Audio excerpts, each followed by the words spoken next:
Assalamualaikum warahmatullahi wabarakatuh.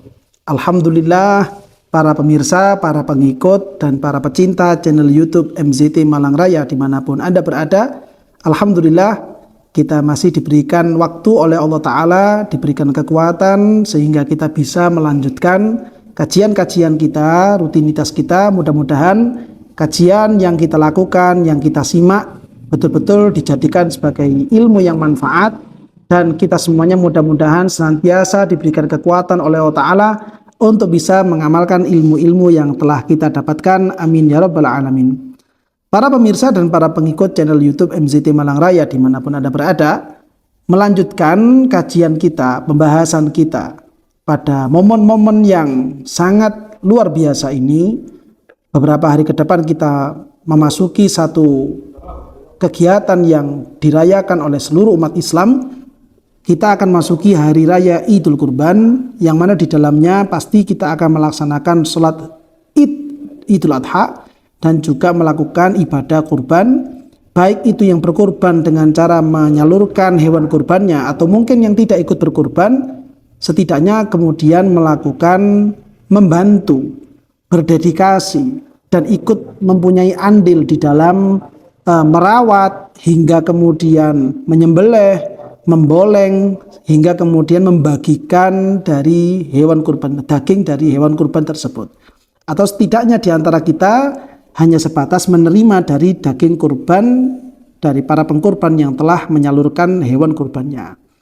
Nah, dari situ kita sering melihat di orang-orang di sekeliling kita, orang-orang yang berkurban, banyak di antara mereka itu yang tidak melakukan ibadah kurban ini dengan menyembelih dengan tangannya sendiri, karena memang banyak di antara kita semuanya atau bahkan kepada orang-orang yang berkurban kurang memiliki skill, kurang memiliki kemampuan untuk menyembelih hewan kurban itu sendiri.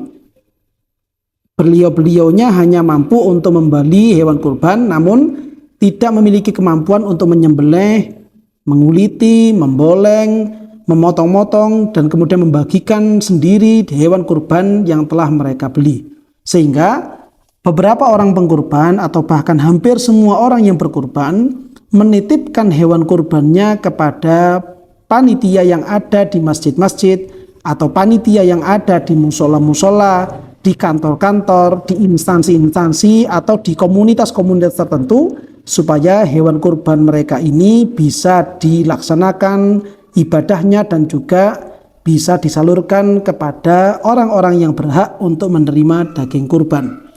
Sehingga dari situ menjadi tampak jelas sekali bahwa posisi dari panitia, selain mereka ini menjadi wakil pengkurban, mereka semuanya juga merupakan orang-orang yang membantu keberlangsungan ibadah dari orang-orang yang berkurban.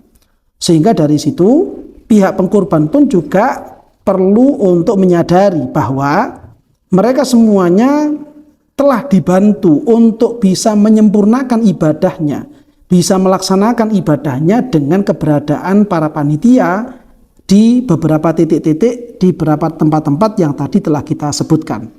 Sehingga dari situ perlu adanya saling mengerti, perlu adanya saling menjunjung tinggi, saling menghargai antara pihak pengkurban sekaligus juga dengan panitianya. Pihak pengkurban berupaya semaksimal mungkin bisa menghargai para panitia yang telah membantu ibadah mereka, dan pihak panitia pun juga perlu dan bahkan wajib menjunjung tinggi amanat-amanat yang telah diberikan oleh para pengkurban, dibebankan oleh para pengkurban kepada para panitia ini. Sehingga dari situ ada beberapa hukum, ada beberapa ketentuan yang patut diperhatikan oleh para panitia ketika mereka ini menerima dan menyalurkan hewan-hewan kurban dari orang-orang yang telah berkeinginan untuk menjadi mudhohi, menjadi pengkurban. Pembahasan kita pada video kali ini fokus kepada permasalahan ini, dan tentunya nanti pasti akan ada banyak pertanyaan-pertanyaan yang muncul ketika pembahasan ini telah kita baca dan kita simak bersama. Dan barangkali nanti ada pertanyaan, maka pertanyaan-pertanyaan itu bisa antum sampaikan di kolom komentar atau melalui nomor admin yang telah tertera pada layar YouTube Anda. Bagaimanakah kira-kira pembahasan dan juga ketentuan-ketentuan yang berlaku bagi para panitia ketika mereka bersedia membuka pintu, menerima dan juga menyalurkan hewan kurban dari para mudhahi? Pertama, yang perlu ada dan memang ini harus ada adalah adanya akad wakalah dari pengkurban kepada panitia. Akad wakalah atau kalau bahasa orang sekarang itu serah terima dari pengkurban kepada panitia merupakan satu hal yang harus terpenuhi. Sehingga pihak pengkurban tidak bisa juga semena-mena kemudian langsung meletakkan hewan kurbannya misalkan saja di halaman kantor, langsung meletakkan hewan kurbannya di halaman musola, langsung meletakkan hewan kurbannya di halaman masjid, langsung meletakkan hewan kurbannya di halaman kampus, langsung meletakkan hewan kurbannya di halaman sekolah atau di tempat-tempat yang lainnya. Perlu adanya serah terima dari pihak pengkurban kepada para panitia yang telah membuka pintu menerima dan menyalurkan hewan kurban dari para mudhahi. Ini penting karena memang ini merupakan akad wakalah yang mana dalam ketentuan akad wakalah itu pihak muwakil atau dalam hal ini berarti adalah pengkurban, orang yang menyerahkan wakalah itu harus ada ijab, harus ada pernyataan bahwa dia menyerahkan wewenang yang ada di tangannya kepada pihak wakil, yaitu dalam hal ini adalah panitia. Walaupun nanti dari pihak panitia tidak diharuskan untuk menyebutkan ijab, tidak harus menyebutkan qabul, artinya pernyataan yang menyatakan dia menerimanya, itu tidak harus. Ketika panitia ini menerima itu sudah cukup. Dan di sisi yang lain panitia pun juga punya wewenang, diperbolehkan seandainya dia itu kurang siap, seandainya dia itu kurang berkenan untuk melakukan amanat tersebut, dia menolak akad wakalah atau serah terima dari para pengkurban. Itu juga merupakan wewenang bagi para panitia. Dan bagi para panitia seandainya terjadi di tempat yang dia buka penyaluran hewan-hewan kurban ini, seandainya saja tiba-tiba ada hewan kurban yang datang tanpa diketahui ini dari siapa, ini untuk apa, tidak ada serah terima sama sekali, maka pihak panitia pun juga tidak diperbolehkan semena-mena serta-merta langsung kemudian menyembelih hewan tersebut di hari raya Idul Kurban. Dia harus tawakuf terlebih dahulu. Dia harus diam terlebih dahulu dan tidak melakukan tindakan apapun kepada hewan tersebut. Karena memang tidak ada serah terima antara pihak pengkurban dengan pihak panitia. Dan ini penting karena memang ini merupakan hal yang sangat krusial sekali dalam penyerahan dan penitipan hewan kurban kepada panitia. Dan nanti ketika pihak panitia ini telah menerima hewan kurban dari pihak pengkurban, maka pada dasarnya orang yang telah menerima hewan kurban tersebut, dia tidak memiliki wewenang, dia tidak memiliki hak untuk mengambil hasil sembelihan hewan tersebut. Dia hanya bertugas, panitia ini yang menerima ini hanya bertugas menerima, merawat, menyembelih, kemudian membolengnya, atau kemudian membagikannya dalam kantong-kantong plastik, dan setelah selesai di kantong plastik membagikannya kepada warga yang berhak saja. Untuk dirinya dia sendiri tidak ada wewenang untuk bisa mengambil, kecuali jika telah mendapatkan izin dari pihak pengkurban. Itu pun masih ada khilaf di dalamnya di antara para ulama.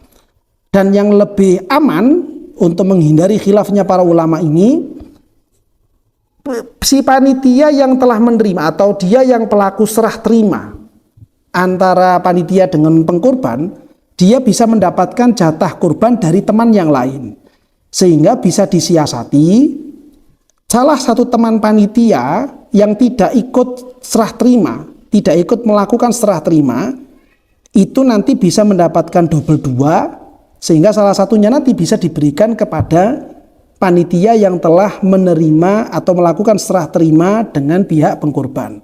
ketika telah diberikan kepada panitia yang lain dan memang dia itu adalah orang yang miskin dan dia sudah menerima jatahnya dia, nah hanya saja kemudian diberikan double, lalu kemudian lebihnya ini bisa diberikan kepada temannya yang bertugas sebagai penerima hewan kurban dari pengkurban.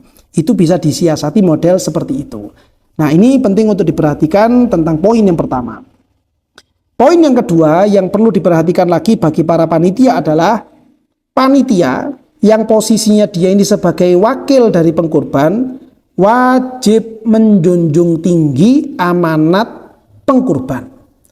Jadi sekiranya pengkurban ini telah memberikan amanat kepada pihak panitia, maka apapun amanat itu wajib untuk dijunjung tinggi oleh para panitia selama tidak menyalahi aturan-aturan syariat. Tidak sampai menjerumuskan kepada hal-hal yang dilarang oleh Allah Subhanahu wa taala. Contoh misalkan saya pakai dua contoh yang sama-sama ekstrim kanan dan ekstrim kiri. Contoh misalkan ada pihak pengkurban yang kebetulan dia ini memiliki watak, mohon maaf, orangnya agak bakhil misalkan. Ya, orangnya ini punya sifat pelit misalkan, contoh saja ini. Taruhlah misalkan dia sebagai pengkorban titip kepada panitia itu 1 ekor kambing misalkan. Titip 1 ekor kambing kepada salah satu komunitas panitia, satu tim panitia ini. Lalu kemudian setelah hewan ini disembelih, tentunya kan nanti biasanya pengkorban mesti akan mendapatkan jatah dari hewan kurbannya sendiri. Kok ternyata pihak pengkorban malah minta dari 1 ekor kambing yang telah dititipkan tadi itu taruhlah misalkan 15 kantong misalkan. Yang per kantongnya itu biasanya ditimbang dengan takaran 1 kilo misalkan. Nah ini tentunya akan terasa akan merugikan pihak panitia. Karena memang kambing itu ketika telah dipotong dan telah diboleng dan dipotong kecil-kecil ditimbang itu biasanya hanya jadi sampai 22 kantong saja atau 23 kantong. Nah kalau kemudian 1 ekor kambing yang dia maksimalnya itu taruhlah misalkan 23 kantong, lalu pihak pengkurban itu meminta 15 kantong, sehingga yang tersisa itu hanya kisaran 7 kantong atau 8 kantong saja, maka ini merupakan salah satu bentuk amanat yang diberikan oleh pengkurban kepada panitia. Dan panitia wajib untuk menjunjung tinggi amanat tersebut. Walaupun mungkin dari kasus yang terjadi seperti itu, kalau yang tersisa itu hanya 7 atau 8 kantong, tentunya itu untuk panitia sendiri kadang tidak cukup. Karena kadang di beberapa tempat itu jumlah panitia yang ada itu lebih dari 10 orang misalkan. Lebih dari 20 orang bahkan. Nah kalau yang tersisa hanya 7, otomatis untuk panitia saja itu tidak cukup. Terlebih lagi untuk warga yang ada di sekeliling tempat hewan itu disembelih. Malah tetangga kadang atau warga itu tidak tersisa bisa mendapatkan jatah dari hasil sembelihan hewan kurban. Amanat yang seperti ini wajib untuk dijunjung tinggi bagi para panitia. Walaupun mungkin di hati masing-masing panitia itu juga agak sedikit mengesalkan, agak sedikit memberatkan, karena mereka itu seakan-akan bukan melaksanakan ibadah kurban, tapi hanya sebatas numpang untuk disembelih. Ya, si pengkorban ini hanya numpang untuk disembelih di tempatnya panitia tersebut. Namun mau ngomong apa lagi? Karena memang itu sudah diterima dan memang itu adalah amanat dari pihak pengkorban, maka mau tidak mau panitia wajib untuk menjunjung tinggi. Sehingga bisa dipikirkan kembali bagi pengkorban yang model seperti ini, mungkin kiranya di tahun depan perlu diberikan nasihat dan masukan-masukan supaya tidak bertindak seperti demikian. Nah, ini contoh yang ekstrim kanan. Contoh lagi ekstrim kiri misalkan. Pihak pengkorban dia setelah menitipkan hewan korban kepada panitia, biasanya panitia itu ada yang tanya, Pak, Bu, kira-kira Bapak Ibu ini nanti setelah disembelih minta bagian yang mananya? Apakah kepalanya, atau mungkin minta hatinya, atau mungkin minta sampilnya? Kalau yang umum terjadi sekeliling kita itu biasanya pengkorban akan disisakan, akan diberikan jatah sampil 1 dengan hati, biasanya seperti itu. Kok kemudian ternyata pengkorban ini dia bilang, sudah saya tidak mau ngambil semuanya, biarkan semuanya total dari hasil sembelihan hewan kurban saya ini untuk masyarakat saja. Ya. Ini berarti kalau yang tadi itu orangnya pelit, yang ini terlalu dermawan yang sekarang ini. Seandainya terjadi seperti itu, ya itu tidak ada masalah. Cuman akan menjadi satu hal yang sedikit kurang sempurna, karena memang kesunahannya itu pihak pengkorban mengambil sedikit dari hasil sembelihan hewan kurbannya dia sendiri, walau lukmah, walaupun itu hanya satu suapan saja, demi untuk ngalap barokah, demi untuk tabarukan kepada ibadah yang telah dia laksanakan. Sehingga panitia bisa mengarahkan, mohon maaf Pak, Bu, kalau memang jenengan ingin semuanya diberikan kepada warga, apa ndak sayang? Barangkali mungkin panjenengan itu mau ngambil sedikit demi untuk tabarukan, walaupun itu mungkin hanya sepotong saja. Sehingga panitia punya wewenang memberikan arahan-arahan kepada pengkorban ketika memiliki sikap yang seperti demikian. Nah, ini penting untuk diperhatikan bagi para panitia. Tugasnya adalah menjunjung tinggi amanat yang telah diserahkan oleh para pengkorban. Ini poin kedua.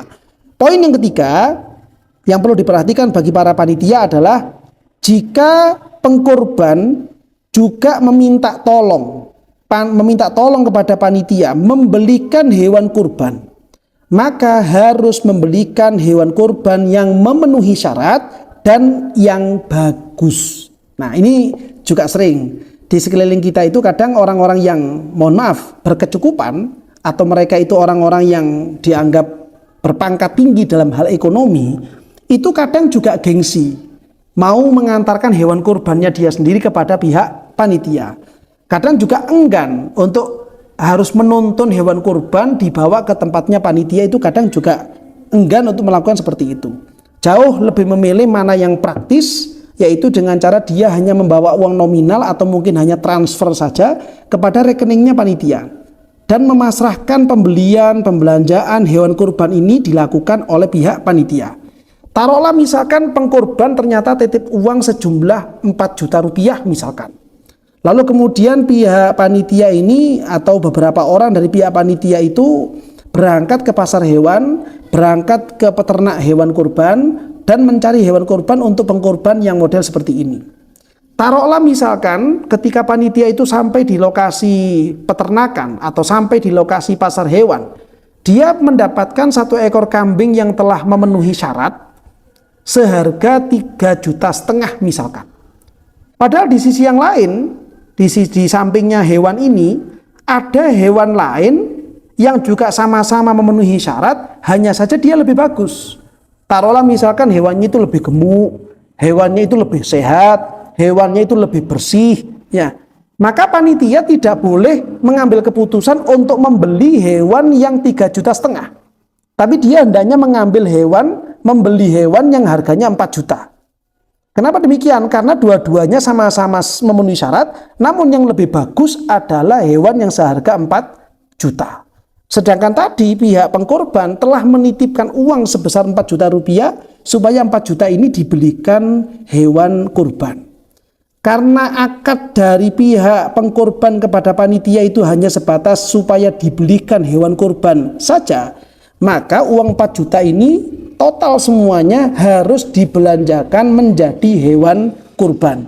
Dan ketika di hadapan panitia itu ada 2 jenis hewan, yang satu harganya 3,5 juta dan yang satunya lagi 4 juta, dan dua-duanya sama-sama memenuhi syarat, maka tidak boleh membeli yang 3,5, namun hendaknya panitia membeli yang harga 4 juta.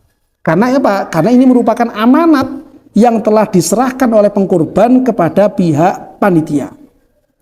Tentunya kadang di situ panitia itu akan berpikir, lah kalau 4 juta ini semuanya dibelikan hewan kurban, lalu bagaimana dengan uang bensinnya? Bagaimana dengan uang operasionalnya? Bagaimana dengan kebutuhan panitia? Taruhlah misalkan itu sarapan atau mungkin minum kopi. Ketika panitia ini berangkat berbelanja ke pasar hewan atau berangkat belanja ke kandang peternakan hewan kurban, tentunya itu semuanya butuh biaya.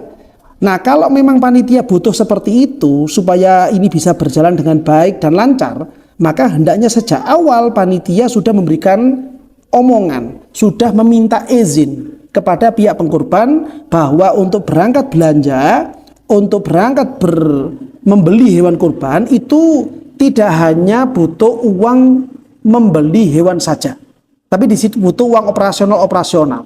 Dan itu kalau memang mau ada seperti itu, pihak panitia harus minta izin terlebih dahulu kepada pihak pengkurban. Tidak boleh kemudian langsung serta-merta mengambil kebijakan sendiri. Uang yang dititipkan 4 juta itu sebagian dipakai untuk membeli keperluan-keperluan panitia dalam hal berbelanja.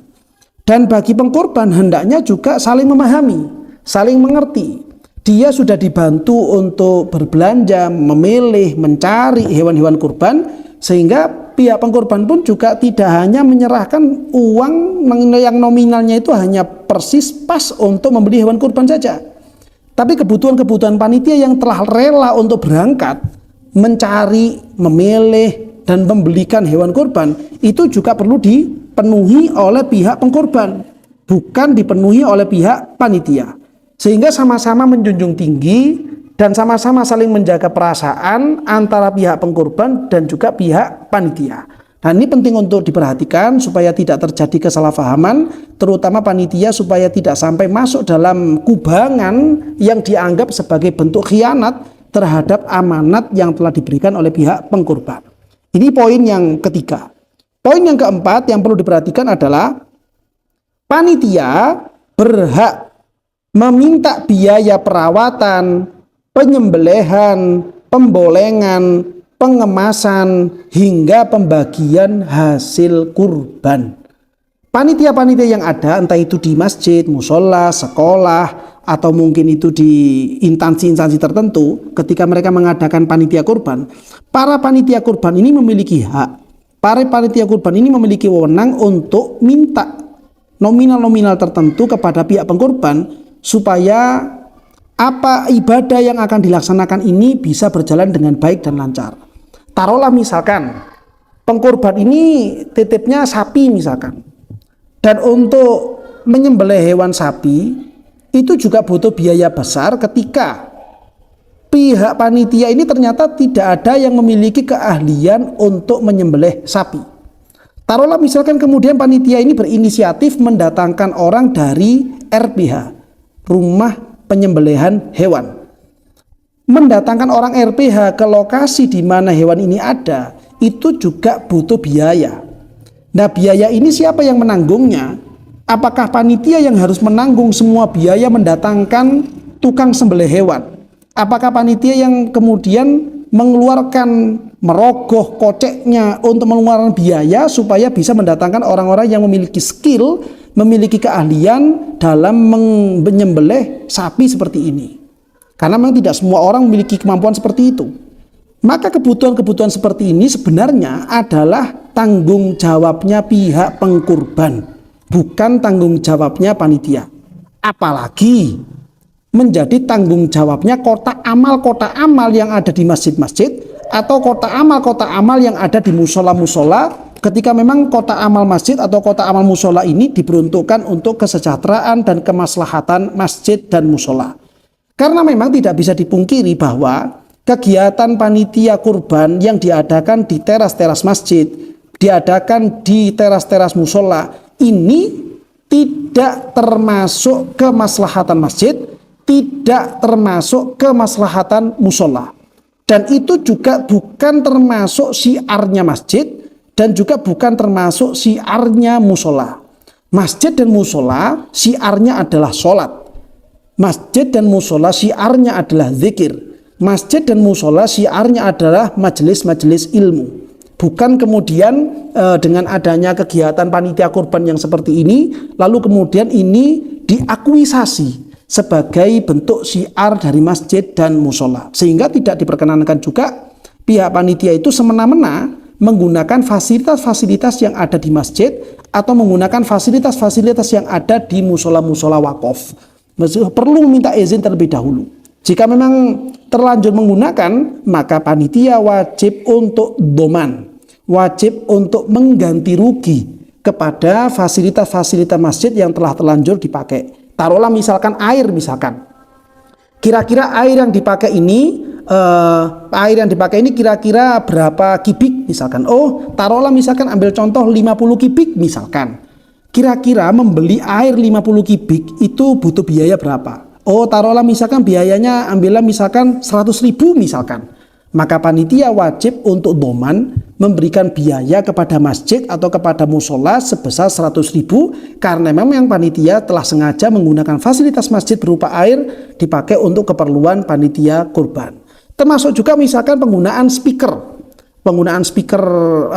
masjid, penggunaan speaker musola, karena memang itu bukan termasuk kemaslahatannya masjid, bukan termasuk kemaslahatannya musola, sehingga nanti perlu ada doman di situ, sehingga supaya aman, pihak panitia lebih baik mengambil atau menggunakan speaker bukan milik masjid atau speaker bukan milik musola demi untuk berjalannya kegiatan panitia kurban yang diadakan di lingkungan sekitar masjid atau di teras-terasnya masjid.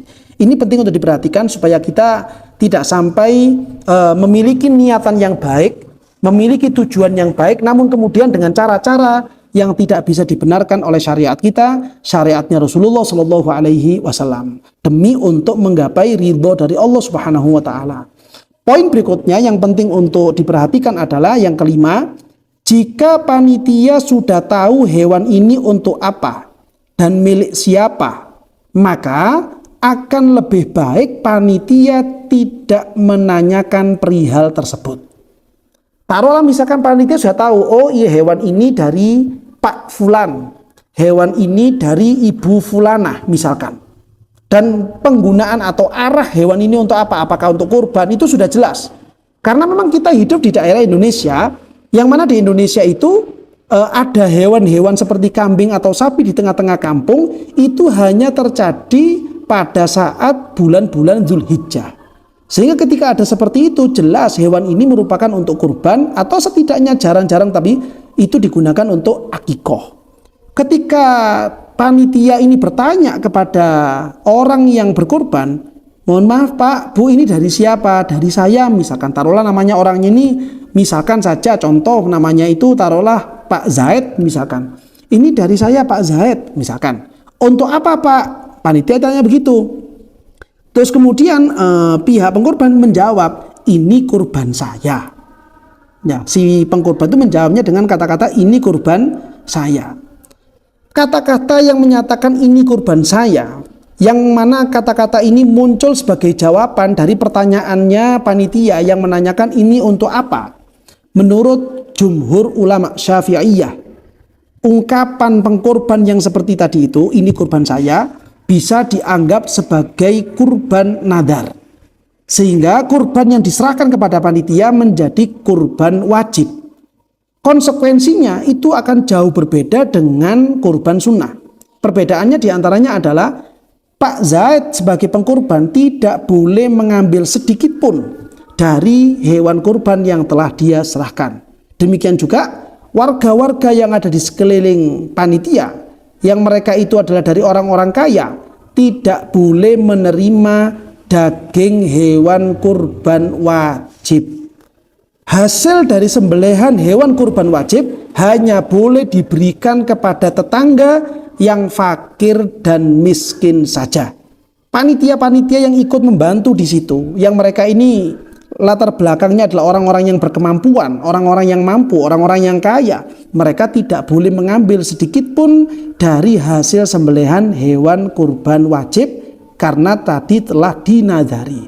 Ini menurut jumhur ulama yang ada di kalangan madhab Syafi'i, kecuali menurut dua imam, yaitu Al-Imam As-Sayyid Umar Basri dan juga Al-Habib Abdullah bin Husain bil Fiqih. Beliau berdua mengambil satu rumusan hukum yang menyatakan bahwa kalau memang yang mengatakan ini kurban saya, orang yang menjawab dengan kata-kata ini kurban saya adalah orang-orang yang awam, tidak mengerti tentang konsekuensi ucapan tersebut, artinya dia memang tidak mengerti hukum tentang ucapan-ucapan seperti itu berakibat berimbas kepada kurban nadar, dan dia itu memunculkan ucapan ini kurban saya dengan tujuan memberikan informasi kepada panitia, ikhbar kepada panitia, maka tidak dihukumi sebagai kurban wajib, namun tetap sebagai kurban sunnah. Pendapat ini muncul dari ulama kalangan-kalangan mutaakhirin, beliau yang hidup di antara kisaran tahun 900 Hijriah sampai tahun 1000 Hijriah, yaitu beliau yang bernama Al-Imam Asy-Syaikh As-Sayyid Umar Al-Basri dan juga beliau Al-Habib Abdullah bin Husain bil Fiqih dalam kitab beliau Ithaful Faqih. Ini menjadi rujukan utama dalam masalah yang seperti demikian.